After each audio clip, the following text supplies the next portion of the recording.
everyone, welcome back to my channel. In today's video I'm going to be doing my final wrap up for 2023, and that is December. December was a hectic month for me, and I know it's probably a hectic month for all of you as well. So what I read in hindsight, like number wise, is not a lot, but if you look at the pages, the amount of pages I read, it is quite a big amount. And I'm only mentioning this because I got to the end of the month and I was very harsh on myself over the fact that I didn't read as much as I thought I would. And what I mean by that is November, December and January are usually my big reading months. I don't have a lot of responsibilities. I can focus on my own hobbies, what I enjoy the most. So to kind of not achieve what I thought I would, I just beat myself up. But it's really stupid of me to do that because two of the books I read this month were hefty books. Like, they're probably worth 2 to 3 books individually, so I really shouldn't be beating myself up. And also, it doesn't matter, like, you're meant to read a book because you enjoy it. It's not a competition on how many books you can read or anything like that. I had already reached my Goodreads goal. I just had a higher expectation of myself, I think, because of my past reading history in the month of December. I compared and I should not have done that. So all in all, I'm still very proud of what I have read this month, and I really enjoyed it. And it just was a big reminder that at the end of the day, reading is meant to be an enjoyment thing, a fulfillment thing, something that you can do in your spare time. It's meant to unlock different worlds, different genres for you, and just overall be quality over quantity. And I just wanted to share that because I feel like for so many people, you can get hooked on like reaching a certain goal of books you want to read in the year or in the month, or comparing yourself to other people. And I think at the end of the day, we are all our own people. We are all on our own individual reading journeys. So just that little reminder I wanted to put out there because I needed to be reminded myself. So without further ado, I'm going to get into the first book that I read this month. The first book was The Housemaid's Secret by Freida McFadden. This is the sequel to The Housemaid, and it follows a protagonist called Millie. Now, Millie has a history, a background, which you find out about in the first book, so I won't spoil any of that, and I won't spoil this plot line either because it kind of gives away things that happened in the first book. I really enjoyed the first book. I thought the plot was unique, it was different, it was very interesting, it was fast paced, you just ate it up basically. This, I gave it 2 stars. I was thoroughly disappointed with this book. I felt that Freida kind of was more focused on Millie's relationship and love interest rather than the thriller aspect of the book. So it felt like she was trying to infiltrate a romance, like a subgenre of romance, but it just wasn't well done whatsoever. Like, to me, I kind of read it and I was like, if I really wanted that, I would read a romance book. And I think for me, yes, it's a series of books, so obviously you want to learn more about the character and what they're doing. So I didn't wholly hate the idea of learning about a love interest, but I think what I didn't like is it was very much honed in on and it wasn't well executed. So that was kind of like that. And then the thriller aspect of it was really anticlimactic. There was so much potential in the sense that the actual thriller plotline was interesting, but the actual execution of it could have been so much better, particularly how it all kind of ended. So would I necessarily recommend this book? Probably not, but I still want to pick up the third book. So I would say if you do want to continue with the series, go for it. Every reader's journey with a book is different, so you may pick this up and really enjoy it, but I just was really disappointed with the execution of it. The next book I read for the month was Done and Dusted by Lila Sage. This is the first book in the Rebel Blue Ranch series. The second book comes out this year and I'm very excited about it. I gave it a 3 stars. Now, this is a solid 3 stars. This is not me hating on the book or being uninterested in the book. It was very sweet, straightforward. It wasn't anything spectacular, anything crazy. That's why I gave it a 3 stars, but it is just something kind of like a filler book. You're waiting for a book or you don't know what to pick up next and you just need something light and easy. This would be your perfect choice. Particularly if you've got a very hectic schedule, this would be a book you could pick up because you can put it down and then know exactly where you are when you pick it back up. It follows Clementine. Her nickname's Emmy and Luke, and Emmy is a barrel racer, and so she has a terrible accident and comes back home because she's afraid to get back on the horse and doesn't know what she wants to do with herself. It's kind of like a life-altering moment for her. Luke works on the farm. He's known Emmy since childhood. Emmy has 2 older brothers, Gus and Wes. Wes's book is coming out this year, which I'm really excited about.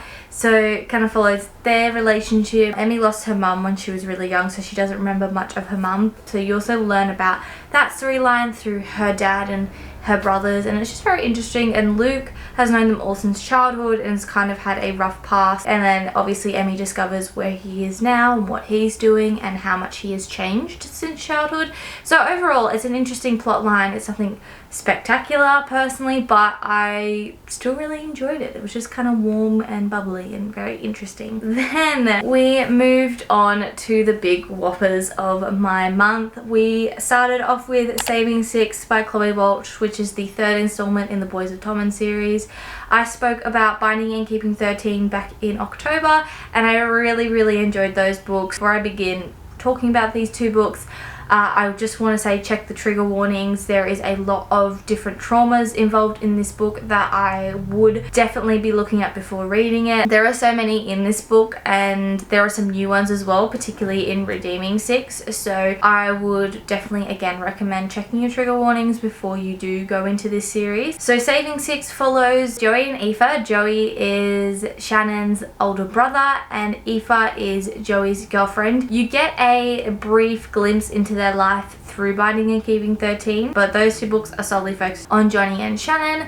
I gave this book a 4.75 stars. I really was so grateful how Chloe Walsh wrote this book. She did obviously go back in time, so you got the history of Joey and Aoife and how they came to be where they are now. And she does it in a way that when you reach scenes you've already read about in Binding and Keeping 13, it feels like a new scene because she writes it in a whole nother perspective. Sometimes it's like a same scene but in a different room, or like with different characters. Like, it's never the repetitive thing, and I think it's so hard to execute that because there's a few books that I've read where I've just felt like the scene's been copied and pasted from a previous book in the series. So I was very happy with that.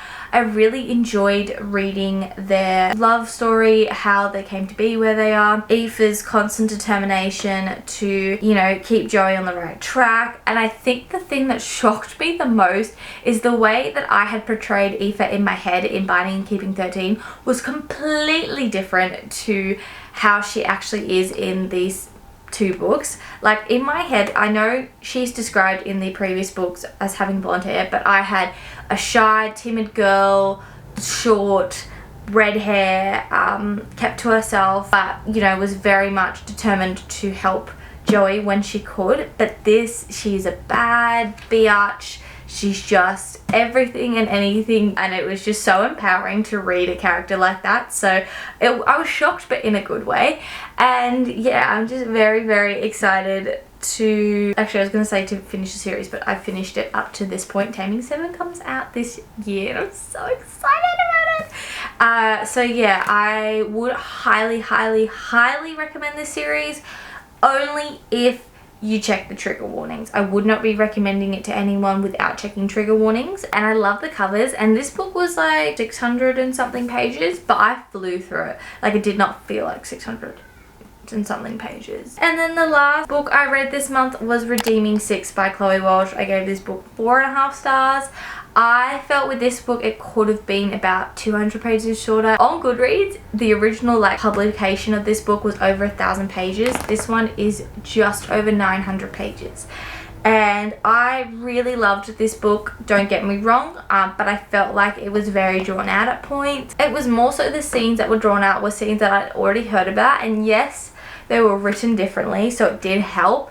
But at some points I was kind of like, do I really need an extensive, detailed portion of this book? Yeah, that's all I would say with this book. The thing that I really do like is the original covers. I actually don't mind at all. I really do enjoy, but the cover of Redeeming Six actually spoil kind of what happens in this book, and I was like, radio, because it doesn't it doesn't mention it in the blurb of the book, so it's not as if like I could say, oh, you already know about it. So I was kind of like, oh, if you are to read this series, I would not recommend looking too closely at the original cover of this book, because I did that because I like to admire covers, and I was like, oh my god, wow. So if you know, you know. But yeah, I really did enjoy this book. Just could have been a little bit shorter.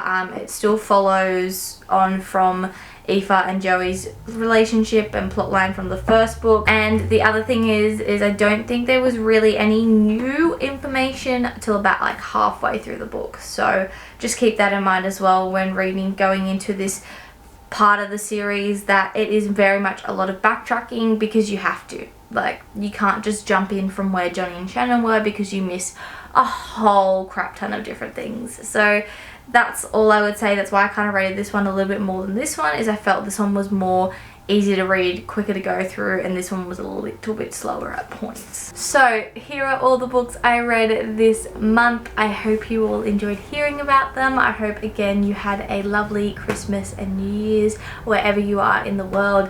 Thank you all for getting to this point in the video, and I will talk to you all in my next video very soon. Bye guys.